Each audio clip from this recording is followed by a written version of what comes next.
सो reproductive phase में हम देख रहे थे कि रिप्रोडक्टिव फेज जो होती है वह ऑर्गेनिज्म की वह फेज होती है जिसमें वह रिप्रोड्यूस करता है, यानी ऑफस्प्रिंग्स को प्रोड्यूस कर सकता है। और इसकी जो प्राइमरी स्टेज होती है रिप्रोडक्टिव फेज जैसे स्टार्ट होती है तो उस स्टार्टिंग फेज को ह्यूमंस में कहा जाता है प्यूबर्टी, और ज़्यादा एनिमल्स जो है उसमें उस फेज को कहा जाता है प्यूबर्टी।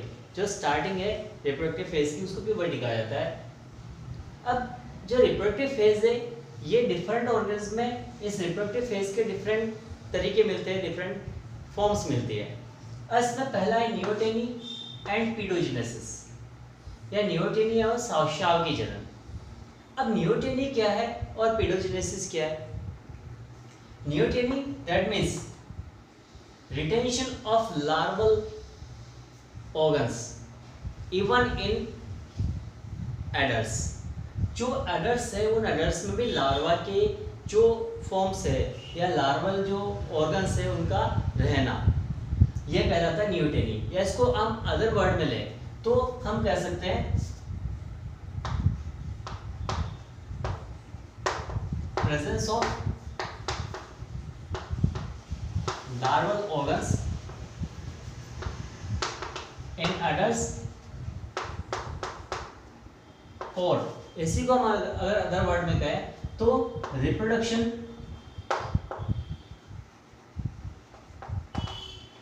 Bye larval stage. जब लार्वा ही रिप्रोड्यूस करने लग जाते हैं तो लार्वा के थ्रू ही रिप्रोड्यूस होने की जो प्रोसेस होती है, जब लार्वा खुद प्रजनन करने लग जाता है तो लार्वा के द्वारा प्रजनन करने की जो प्रक्रिया है वह कहलाती है नियोटेनी। अब नियोटेनी से ही रिलेटेड चीज आती है पीडोजेनेसिस। न्यू ऑफस्प्रिंग्स का जो प्रोडक्शन हो रहा है, न्यू ऑफस्प्रिंग्स जो डेवलप हो रहा है, वह न्यू ऑफस्प्रिंग्स जब लार्वा के थ्रू प्रोड्यूस होते हैं, या लार्वा जो है वह लार्वा जनन की प्रक्रिया शुरू कर देता है, तो लार्वा के द्वारा जनन की प्रक्रिया शुरू कर देना वह कहलाता है शाव की जनन। यानी यहाँ पर थोड़ा सा डिफरेंस है। नियोटेनी की बात करें तो नियोटेनी का मतलब है एग्जिस्टेंस या presence of sex organ in larva. जो लार्वा है उस लार्वा में सेक्स ऑर्गन का डेवलप हो जाना, ये तो कहलाता है नियोटेनी। और लार्वल फॉर्म के द्वारा ही सेक्सुअल रिप्रोडक्शन करना या लैंगिक जनन करना, यह कहलाता है शाव की जनन या पीडोजेनेसिस। तो पीडोजेनेसिस में लार्वा ही जनन करने लग जाता है, लैंगिक जनन, और नियोटेनी जो होता है इसमें लार्वा में सेक्स ऑर्गन्स जो है वो डेवलप हो जाते हैं। तो ये दोनों चीजें। अब जो ये पाया जाता है जो एक्सोलेटल लार्वा है, सैलामेंडर का एक्सोलेटल लार्वा है, एक्सोलेटल लार्वा ऑफ सैलामेंडर जो कि एक एम्फीबियन है, ये एक एम्फीबियन है, और इस एम्फीबियन के जो सैलामेंडर लार्वा है उस सैलामेंडर लार्वा में ये पीडोजेनेसिस और नियोटेनी दोनों ही पाई जाती है। इसके अंदर बहुत सारे जो एफिड्स है उन एफिड्स के लार्वा भी पीडोजेनेसिस कर सकते हैं, तो वहां पर भी पीडोजेनेसिस होता है। तो इस तरह से ये जो लार्वल स्टेज है वह लार्वल स्टेज के थ्रू रिप्रोडक्शन होता है। इसके अलावा एम्बिस्टोमा है, एम्बिस्टोमा में भी इसी तरह से नियोटेनी पाई जाती है। एम्बिस्टोमा में भी नियोटेनी पाई जाती है। तो ये नियोटेनी एम्बिस्टोमा और एक्सोलेटल लार्वा दोनों में पाई जाती है, लेकिन पीडोजेनेसिस जो है वह एक्सोलेटल लार्वा में पाया जाता है। तो ये पहली जो रिप्रोडक्टिव फेज है उसमें पहली चीज है नियोटेनी एंड पीडोजेनेसिस। सेकंड है मोनोकार्पिक एंड पॉलीकार्पिक प्लांट्स। अब मोनोकार्पिक प्लांट्स क्या होते हैं, पॉलीकार्पिक प्लांट्स क्या होते हैं, किसे कहते हैं, इसको हम देखें अगर कि ये क्या चीज होती है, किसे कहते हैं। तो मोनोकार्पिक है, कार्पल्स से रिलेटेड आपने पढ़ा ही है, फ्लोरोगेम्स एंड क्रिप्टोगेम्स। तो कार्पल से रिलेटेड है कि कार्पल यानी दल, या जो कलर्ड पेटल्स होते हैं उनको हम कार्पल्स भी कह सकते हैं। कार्पल जो फीमेल रिप्रोडक्टिव जो पार्ट होता है उसको कार्पल भी कहा जाता है। तो मोनोकार्पिक एंड पॉलीकार्पिक ये जो है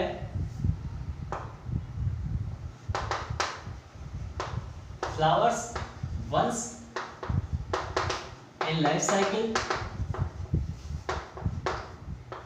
and then produces fruits and time। इनमें जो फ्लावर्स आते हैं वो फ्लावर्स पूरे लाइफ टाइम में एक बार आते हैं, केवल एक ही बार में फ्लावरिंग होती है और वह सीजनल होती है फ्लावरिंग, और इस फ्लावरिंग के बाद इनमें फ्रूट्स प्रोड्यूस होते हैं और उसके बाद ये मर जाते हैं। अब फिर बाद में चाहे इनको कितना ही खाद पानी दिया जाए, कितना ही फर्टिलाइजर्स दिया जाए, इनके इरिगेशन किया जाए, लेकिन ये फिर बाद में नहीं जीवित बचते। तो ऐसे प्लांट्स जो अपने लाइफ साइकिल में केवल एक बार फ्लावरिंग करते हैं और उसके बाद वो मर जाते हैं, तो ऐसे प्लांट्स जो उनको कहा जाता है मोनोकार्पिक प्लांट्स। जनरली जो एनुअल प्लांट्स हैं और बाइनियल प्लांट्स हैं, एक वर्षीय और द्विवर्षीय पादप जो होते हैं, इनके बारे में तो वैसे आप जानते होंगे, एक वर्षीय किसे कहते हैं, द्विवर्षीय किसे कहते हैं। वैसे जनरली लिया जाता है एक वर्षीय यानी 1 साल तक जीवित रहने वाला है, द्विवर्षीय यानी 2 साल तक जीवित रहने वाला है, लेकिन इसका एक्चुअल मीनिंग ये नहीं है। एक वर्षीय या एनुअल प्लांट्स यानी केवल एक सीजन में अपने लाइफ साइकिल कंप्लीट कर लेते हैं। जैसे अभी जो सीजन है वह रेनी सीजन है, तो इसमें हम खेत में मक्का बोते हैं, तो वह मक्का जो है वह मक्का इसी रेनी सीजन में ग्रोथ भी कर लेती है अपनी कंप्लीट, उसमें फ्लावर्स भी आते हैं, फ्रूट्स भी आ जाते हैं और उसके बाद वह डेड हो जाता है। तो ये एनुअल प्लांट्स है। इस तरह से बाइनियल प्लांट है, जैसे कपास है जो हैंडपेन या कपास है, इस कपास के अलावा रेडिश है, कैरेट है, मूली, गाजर, ये जो है ये भी बाइनियल प्लांट्स है। एंड में फर्स्ट जो सीजन है यानी इनके लाइफ साइकिल 2 सीजन का होता है। फर्स्ट सीजन में ये वेजिटेटिव ग्रोथ करते हैं और सेकंड सीजन जो होता है इनका रिप्रोडक्टिव सीजन होता है। और रिप्रोडक्टिव सीजन में इनमें फ्लावरिंग होती है और फ्लावरिंग के बाद फ्रूट्स आते हैं और फिर ये डाई हो जाते हैं, मर जाते हैं। तो ये एनुअल और बाइनियल प्लांट्स जो होते हैं ये मोनोकार्पिक ही होते हैं सारे, लेकिन कुछ जो पेरिनियल प्लांट्स हैं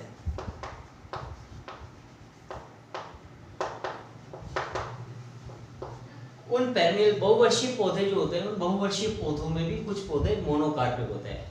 फॉर एग्जांपल जो बैम्बू है, बैम्बू की कुछ जो स्पीसीज है जैसे बैम्बूसा, टुल्डा, ये एक स्पीसीज है। इस स्पीसीज के अलावा एक और स्पीसीज है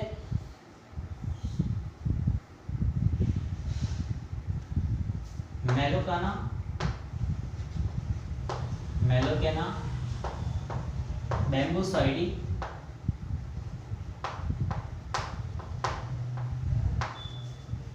ये जो स्पीसीज है ये बांस की 2 प्रजातियां हैं। अब बांस की जो 2 स्पीसीज है, प्रजातियां हैं, ये 50 से 100 साल तक इनमें वेजिटेटिव ग्रोथ होती है। 50 से 100 साल से 50 to 100 ईयर्स तक इनमें किसी तरह से कोई फ्लावरिंग फ्रूट्स नहीं आते हैं, लेकिन 50 से 100 सालों के बाद इनमें जब भी फ्लावर्स आते हैं, फ्रूट्स आते हैं, तो फ्लावर्स आते हैं, फ्रूट्स जो है वो डेवलप होते हैं और उसके बाद ये सूख कर खत्म हो जाते हैं, ये इनकी डेथ हो जाती है। तो ये जो है बैम्बूसा, टुल्डा जो कि बांस की प्रजाति है, मेलोकाना, बैम्बूसॉइडी ये भी बांस की प्रजाति है, ये है तो पेरेनियल लेकिन फिर भी ये मोनोकार्पिक है। इस तरह से एक जो सदर्न इंडिया है, साउथ जो इंडिया है हमारा, उस दक्षिणी भारत के तमिलनाडु, आंध्र प्रदेश, कर्नाटक, केरल, यहाँ की जो पहाड़ियाँ हैं उन पहाड़ियों पर एक नीला कुरेंजी, नीला कुलेंथी भी कहा जाता है। नीला कुरेंजी जो पौधा होता है इसके नीले कलर के फूल आते हैं।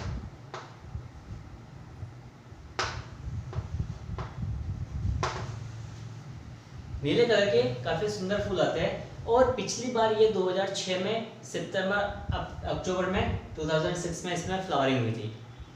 ये हर 12th ईयर जो होता है उस 12th ईयर में इसके फ्लावरिंग होती है और हर 12वें वर्ष इसमें काफ़ी संख्या फूल आते हैं, फ्लावर्स होते हैं और जिससे जो सारी जो वैलीज है, जो हिल्स है, हिल स्लोप्स जो है वो सारे ब्लू कलर में ब्लूम हो जाती है, तो काफ़ी सुंदर लगता है वो।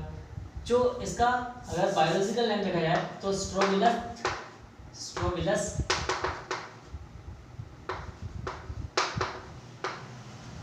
स्ट्रोबिलेंथस कुंथियाना, नीलाकुरिंजी या स्ट्रोबिलस कुंथियाना, स्ट्रोबिलेंथस कुंथियाना, ये इसका बॉटनिकल नेम है। और इसमें हर 12th ईयर, ये पेरेनियल प्लांट हो गया, और इसमें हर 12th ईयर में फ्लावरिंग होती है और उसके बाद ये डेड हो जाता है प्लांट। तो इस तरह से ये जो फ्लावर्स है, इन फ्लावर्स का डेवलपमेंट केवल एक ही बार होता है लाइफ साइकिल में, तो ये कहलाते हैं मोनोकार्पिक प्लांट्स। दूसरे पॉलीकार्पिक प्लांट्स हैं, यानी इनमें लाइफ साइकिल में कई बार फ्लावर्स जो है वो डेवलप होते हैं और हर साल जो प्रॉपर सीजन होता है उस प्रॉपर सीजन में इनमें फ्लावर्स होते हैं, फिर फ्रूट्स आते हैं और उसके बाद वापस से इसका रिकवरी फेज या बिल्डिंग फेज चल जाता है, यानी वापस पुनः अपने जो टिश्यूज है उनकी मरम्मत करता है, ग्रोथ करता है, वह रिकवरी फेज है और उस रिकवरी फेज के बाद वापस फ्लावर्स डेवलप होते हैं। तो ये पॉलीकार्पिक प्लांट्स कहलाते हैं, जिनमें हर साल में किसी प्रॉपर सीजन में इनमें फ्लावर्स आते हैं, ब्लूम करते हैं।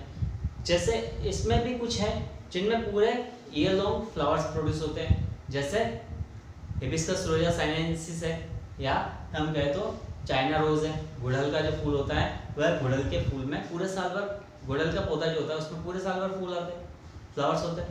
तो उस हिबिस्कस रोजा साइनेंसिस या चाइना रोज में पूरे साल भर फ्लावरिंग होती है, जबकि ज़्यादातर जो होते हैं, ज़्यादातर में एक सीजन में फ्लावरिंग होती है और वो सीजनल फ्लावर्स और फ्रूट्स डेवलप करके फिर वापस से रिटेंशन में चले जाते हैं, वापस से वो रिकवरी करते हैं और फिर नेक्स्ट सीजन के लिए अपने आप को प्रिपेयर करते हैं। तो ये मोनोकार्पिक और पॉलीकार्पिक प्लांट्स है। मोनोकार्पिक में सिंगल टाइम फ्लावरिंग होती है, जबकि पॉलीकार्पिक में मल्टीपल टाइम्स फ्लावरिंग होती है। ओके, नेक्स्ट एनिमल ब्रीडिंग की अगर बात करें, ये एनिमल्स है तो प्लांट्स की ब्रीडिंग हो गई। फर्स्ट जो था अभी एनिमल के लिए था, नियोटेनी, और नियोटेनी के साथ साथ पीडोजेनेसिस वह एनिमल्स के लिए था। ये सेकंड जो है प्लांट्स के लिए monocarpic and polycarpic plants. Third one is animal breeders की बात करें, एनिमल ब्रीडिंग की बात करें तो एनिमल ब्रीडिंग जो होती है वह सीजनल हो सकती है या फिर कंटिन्यूअस होती है। एनिमल जो होते हैं, एनिमल्स में ब्रीडिंग जो होती है या तो वह सीजनल ब्रीडर्स होते हैं या फिर वो कंटिन्यूअस ब्रीडर होते हैं, मौसमी प्रजनक या सतत प्रजनक। अब सीजनल या मौसमी प्रजनक क्या ब्रीडर्स क्या होते हैं? अब ये जो है ये reproduce in a season, in a proper season और definite season। ये एक प्रॉपर या डेफिनेट सीजन में ही रिप्रोड्यूस करते हैं, इसके अलावा इनमें रिप्रोडक्शन नहीं होता है, ये रिप्रोड्यूस नहीं करते हैं। तो जब कोई भी एनिमल है वह एनिमल केवल एक सीजन स्पेशल में ही रिप्रोड्यूस करता है, इसके अलावा इनमें रिप्रोडक्शन नहीं होता है, तो उनको कहा जाता है सीजनल ब्रीडर्स। जैसे हम इनकी बात करें तो ज़्यादातर बर्ड्स वगैरह है, ये जो बर्ड्स है ये सीजनल ब्रीडर्स होती है। आपने देखा होगा बर्ड्स जो है जैसे बहुत सारी बर्ड्स के टाइप्स होते हैं, उनमें जब ये ब्रीडिंग का पीरियड आता है तो उनमें मेल में जो फेदर्स है उनके कलर जो है वो चेंज हो जाते हैं, तो बर्ड्स में ये रिप्रोडक्टिव फेज की स्टार्टिंग होती है। इसी तरह से हम अगर देखें तो बेयर है, यानी पक्षी, बहुत सारे पक्षी हैं, हिरण है, भालू है, इनमें ज़्यादातर ये सीजनल ब्रीडर होते हैं, यानी प्रॉपर सीजन होने पर ही इनमें ब्रीडिंग होती है, बाकी इनमें ब्रीडिंग नहीं होती है। दूसरी तरफ कंटिन्यूअस ब्रीडर आते हैं, ये किसी भी सीजन में ब्रीड करते रहते हैं, किसी भी सीजन में इनमें रिप्रोडक्शन हो सकता है, जिनमें हम ह्यूमंस भी इसी में इंक्लूड है, जो किसी भी सीजन में रिप्रोडक्शन कर सकते हैं। तो ज़्यादातर जो है वो उनमें अगर देखा जाए तो जो प्राइमेट्स हैं,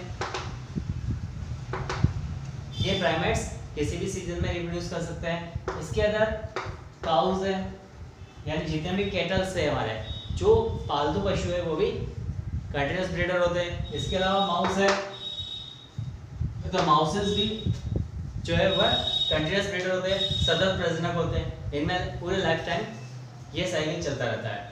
तो ये दो टाइप के होते हैं, यानी किस समय इनमें रिप्रोडक्शन हो रहा है। तो उसके अकॉर्डिंग टू टाइप्स के, seasonal breeders and continuous breeder. चाहे इस प्रॉपर सीजन में होता है तो सीजनल ब्रीडर, और जब कभी भी हो सकता है पूरे साल भर ईयर लॉन्ग या रिप्रोड्यूस करने की कैपेसिटी रखते हैं, तो ये होता है कंटिन्यूअस ब्रीडर। अब इसके साथ जो प्लेसेंटल जितने भी मैमल्स है, प्लेसेंटल मैमल्स के बारे में अगर आपने सुना हो, प्लेसेंटल मैमल्स क्या होते हैं, किसे कहते हैं, अगर नहीं सुना है तो प्लेसेंटल मैमल्स किसे कहते हैं। सबसे पहली चीज तो ये बात करें प्लेसेंटल मैमल्स। वैसे मैमल्स क्या होते हैं जो आप जानते होंगे, हैं स्तनधारी जीव। तो अपरा स्तनधारी क्या होते हैं, प्लेसेंटल मैमल या अपरा स्तनधारी। अब अपरा स्तनधारी या प्लेसेंटल मैमल किसे कहते हैं, यानी वे जो मैमल है या वे स्तनधारी जीव जिनमें जो भ्रूण है, भ्रूण का परिवर्तन या भ्रूण का पोषण प्लेसेंटा या अपरा के द्वारा माता के शरीर से दिया जाता है। माता के शरीर से, मदर के बॉडी से जब उनको न्यूट्रिशन जो है वह प्लेसेंटा के थ्रू मिलता है एम्ब्रियो को अपने डेवलपमेंट के लिए, तो ऐसे को कहा जाता है प्लेसेंटल मैमल्स। जो प्लेसेंटल मैमल्स है इनमें सारे आते हैं, जितने भी कैटल्स हैं, जितने पशु है वो कैट्स, डॉग्स, इसके अलावा जितने भी मंकीज है, एप्स हैं, जितने भी प्राइमेट्स हैं, माउस है,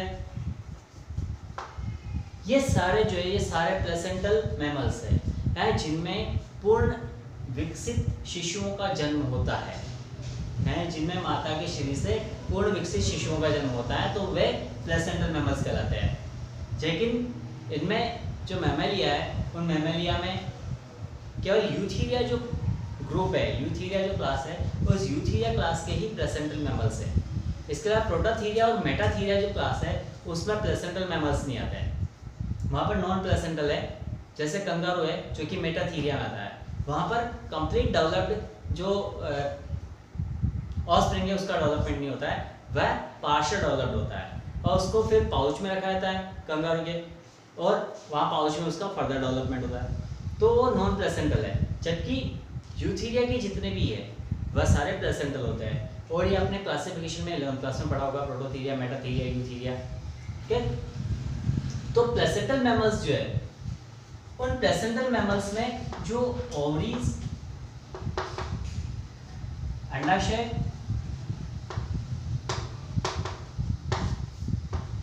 ओविडक्ट्स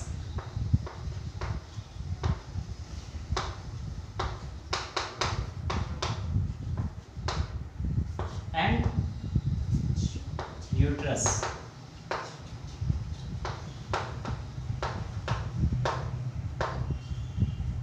इनमें एक साइक्लिक चेंज होता रहता है। ये साइक्लिक चेंज शो करते हैं जो ओवरीज होती है उनमें, इसके अलावा ओविडक्ट्स में इतना नहीं होता लेकिन थोड़ा बहुत होता है, और यूट्रस में इनमें एक साइक्लिक चेंज होता है।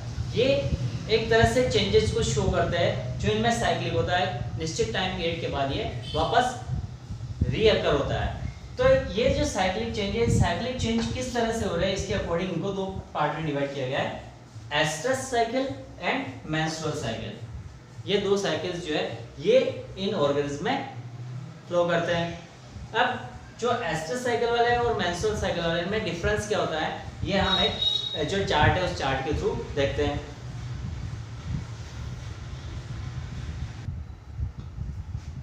ओके, तो एस्ट्रस साइकिल और मेंस्ट्रुअल साइकिल दोनों में क्या डिफरेंसेस है ये हम देखें, इसके साथ साथ क्या होता है ये भी देखते हैं। पहले हम एस्ट्रस साइकिल को देखते हैं।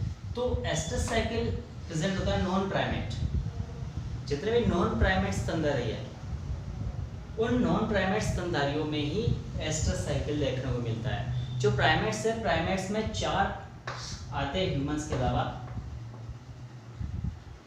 ह्यूमंस, ओरेंगुटान, हिप्पन, चिंपैंजी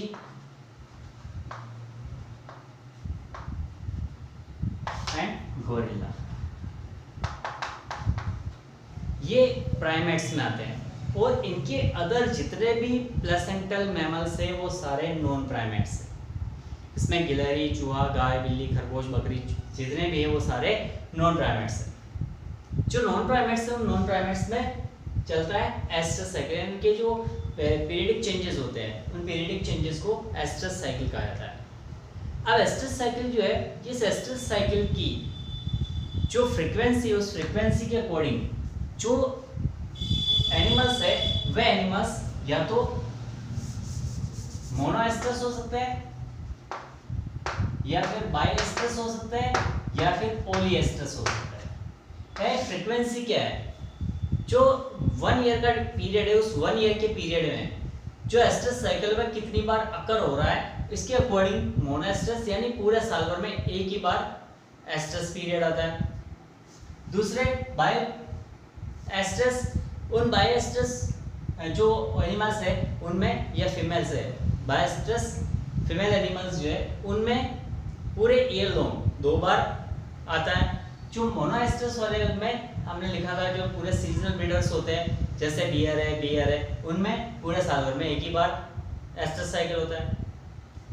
जो बाइएस्ट्रस है, बाइएस्ट्रस में साल भर में 2 बार, जैसे डॉग्स है, कैट्स है, इनमें साल भर में 2 बार ये चीज आती है, एस्ट्रस साइकिल आता है। और पॉली में पूरे साल भर में कई बार, जैसे चूहा है, चूहे में हर 5वें दिन एस्ट्रस साइकिल का रिपीटिशन होता है।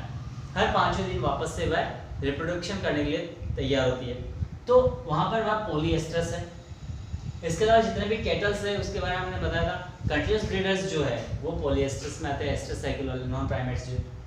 अब जो एस्ट्रस साइकिल है उसमें जो 2 साइकिल होते हैं उनके बीच का टाइम इंटरवल जो होता है, वह टाइम इंटरवल कुछ महीने से लगाकर 1 साल तक का हो सकता है।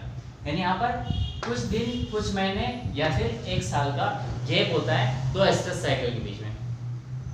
जो मेंस्ट्रुअल एस्ट्रस साइकिल है, इस एस्ट्रस साइकिल में केवल 2 फेज होती है, एक एस्ट्रस फेज कहलाती है, दूसरी नॉन एस्ट्रस। जो एस्ट्रस फेज है उस एस्ट्रस फेज में ही ओवुलेशन होता है। जो अंडोत्सर्ग होता है वह अंडोत्सर्ग एस्ट्रस फेज में होता है, मध्य चक्र में होता है।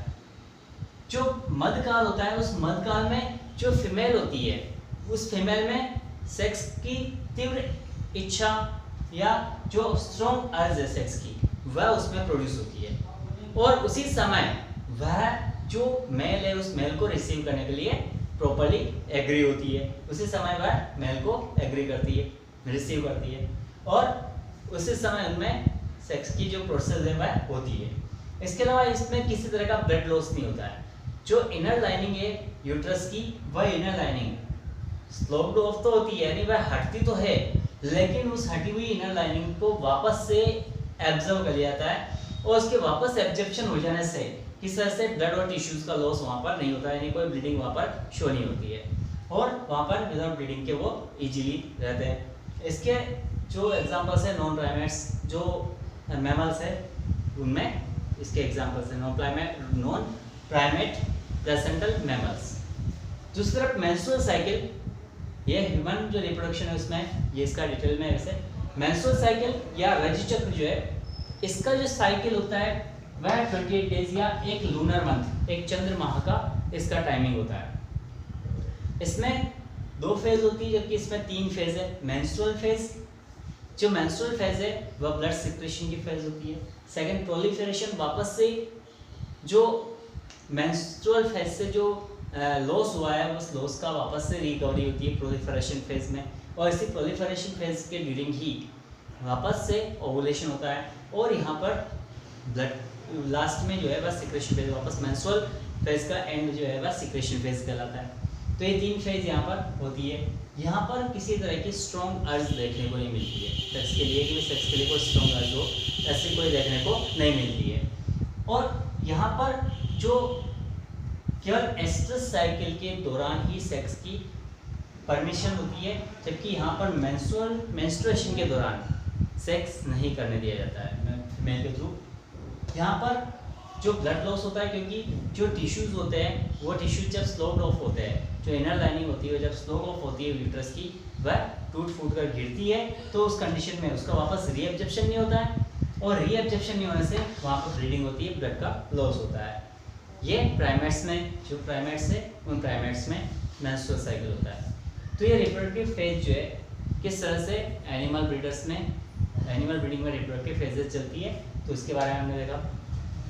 इसके बाद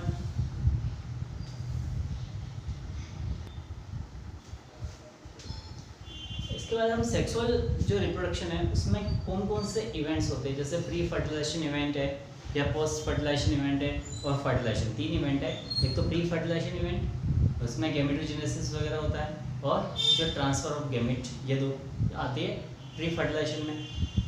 फर्टिलाइजेशन, वहाँ फर्टिलाइजेशन की जो फेज़ आती है, उस फर्टिलाइजेशन की फेज़ में जो गैमेट्स होते हैं गैमेट्स का फ्यूजन होता है, और पोस्ट फर्टिलाइजेशन फेज जो होती है उसमें फर्स्ट फर्टिलाइजेशन और उसके बाद एम्ब्रियो का फॉर्मेशन, फॉर्मेशन के बाद एम्ब्रियो का डेवलपमेंट। ये सारी चीज़ें जो है, ये सारी चीज़ें हम नेक्स्ट जो वीडियो उसमें देखेंगे। इसके साथ यदि आपको जो वीडियोस अभी तक सेंड किए मैंने उससे रिलेटेड किसी भी तरह की कोई क्वेरी है, कोई भी क्वेश्चन है, तो आप कमेंट बॉक्स में लिख सकते हैं। और साथ ही जो वीडियोस है यदि आपको सही लगते हैं तो इनको लाइक कीजिए, शेयर कीजिए और साथ ही चैनल को सब्सक्राइब कीजिए। Thank you.